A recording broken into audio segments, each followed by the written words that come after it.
Hello guys and welcome to another video from Vintage Radar. Today I'm going to show you how to set the time on your Citizen Echo Drive.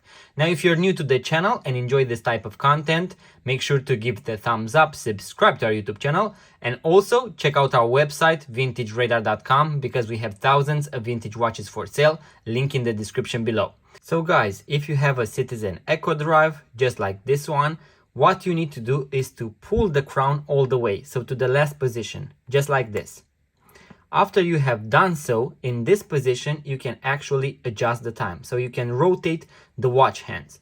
After you have set the time, you can simply push the crown all the way back in, just like this. And you can see that the watch started to tick once again. So guys, that was the quick tutorial. All you have to do is to pull the crown to the last position, adjust your time. Always make sure to rotate the watch hands in a clockwise direction.